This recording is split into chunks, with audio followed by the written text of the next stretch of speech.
sevimli shoiramiz Begoyi Alla Berginovani muxlislari juda ko'p.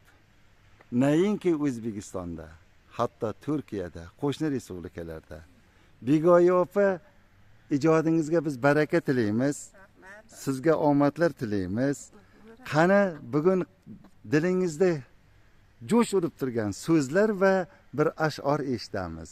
Marhamat. Assalomu alaykum aziz yurtdoshlarim. Mana bu 31 yillik mustaqillik bayrami bilan chin qalbimdan tabriklayman hammangizni. Ishlaringizga omad tilayman. Mana bizning ijod maskanida, go'zal bir maskanda ijod qilyapmiz. Bu ijodkorlarga shunday sharoitlar yaratilganki, hatto chet ellarga ham yo'llar ochilgan, do'stlik yo'llari ochilgan. Mana men Turkiyada paytimda, Turkiyada yurib ijod qildim.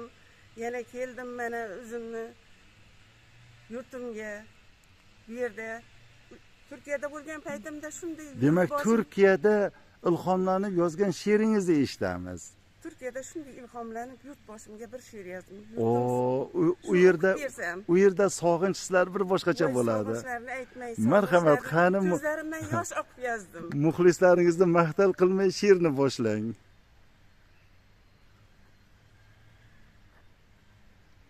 Yurtboshim sizga ta'zim, nur yog'ilgay boshingdan yurtim. Baxt sari chorlaydi xalqning yurtboshim, mangu parlab tursin iqbol quyoshim. Ming shukrkim xalqim bo'lmas sira xor, boshimizda odil yurtboshimiz bor. Gul bo'lsam rang bergan ona to'proqsan, ko'nglimni yoritgan so'nmas chiroqsan.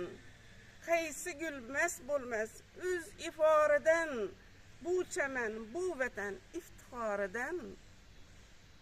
Millatim, mardligim mangulikka teng, ilm, tafakkurga yo'l ochildi keng.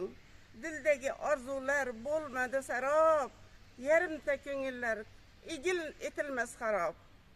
Hayot ekanman, vatan deb yashayman, vatanim xizmatinga doim men shayman. Rahmat. Salomat bo'ling. Shu men ham 3 marta Turkiyaga borganman, bizni taklif etishgan.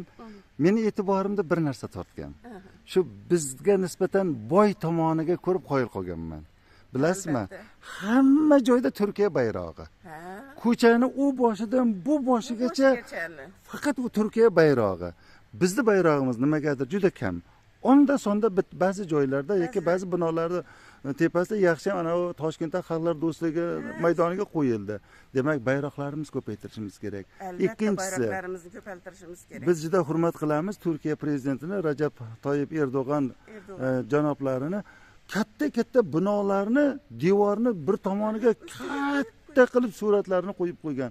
Har qadamda Turkiya prezidentining suratlarini ko'rasiz. Bizga hozir shunday bir taklif bo'lyapti desangiz, siz xushomad turyapsizmi? Paxta qo'yasizmi deydi. Yo'q.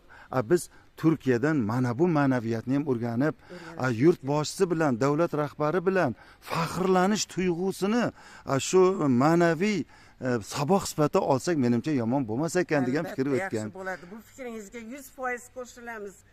Bu fikringiz shunday ajoyib fikr bo'ldiki, har bir qadamda bayrog'imiz, rasmlari, aytilgan gaplari yana qancha boshqa ulug'larimiz bor.